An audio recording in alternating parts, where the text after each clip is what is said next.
दिल दियां गल्लां हाय करांगे नाल नाल बेकी सच्चियां मोहब्बतां निभा के 2026 সালের ফেব্রুয়ারি মাসে পাকিস্তানের রাওয়ালপিন্ডিতে 60 থেকে 70 বছর বয়সী একজন ব্যক্তির সাথে 22 থেকে 26 বছর বয়সী এক তরুণীর বিয়ের খবর সামাজিক যোগাযোগ মাধ্যমে ব্যাপকভাবে हकीम साहब जैसे ভাইরাল लोग হয়েছে। आखिरी अशरे में फोत होकर रिश्तेदारों की भी ईद खराब कर देते हैं। और हाँ मैं शॉक्ड हो गई थी कि इन्होंने मुझे प्रपोज किया और मुझे अच्छा भी लगा कि इन्होंने मुझे क्यों लगा ये मैं जानना चाहती हूँ। क्योंकि मुझे जिंदगी में कभी किसी ने प्रपोज किया ही नहीं है तो फर्स्ट टाइम इन्होंने ही मुझे प्रपोज किया है तो आपको पसंद आ गए फिर ये। जी পাত্রের পরিচয় অর্থাৎ বরের নাম হাকিম বাবর নূর। তিনি রাওয়ালপিন্ডির আল নূর দাওয়াখানার মালিক এবং একজন পরিচিত ভেষজ চিকিৎসক। কনের পরিচয়, কনের বয়স বিভিন্ন প্রতিবেদনে 22 থেকে 26 বছর বলা হয়েছে। জানা গেছে কনে একজন ডিভোর্সি নারী। বিয়ের ধরন, এটি মূলত একটি প্রেমের বিয়ে ছিল। হাকিম বাবুরের দাবি অনুযায়ী প্রথমে তাদের মধ্যে ভালোবাসা তৈরি হয় এবং পরে উভয় পরিবারের সম্মতিতে তারা আইনগত ও ধর্মীয় রীতিনীতি মেনে বিয়ে করেন।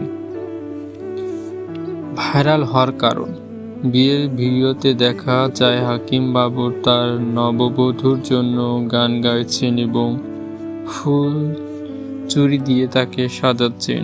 বিশাল বয়সের ব্যবধান, প্রায় 48 বছর। এই কারণে ভিডিওটি ইন্টারনেটে ব্যাপক আলোচনা ও সমালোচনার জন্ম দেয়।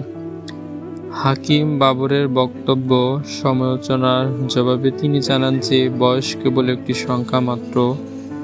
তিনি আল্লাহর নির্দেশে এবং নবীর সুন্নাহ পালনের উদ্দেশ্যে একজন তালাকপ্রাপ্ত নারীকে বিয়ে করেছেন এবং তারা বর্তমানে সুখে আছেন।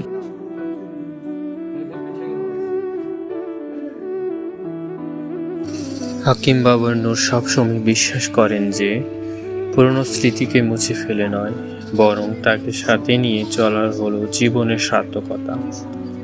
তার প্রথম স্ত্রী তার স্বামীর দ্বিতীয় বিয়েকে সুন্দরভাবে মেনে নিয়েছেন, যিনি দীর্ঘ বছর তার সুখ দুঃখের সঙ্গী ছিলেন।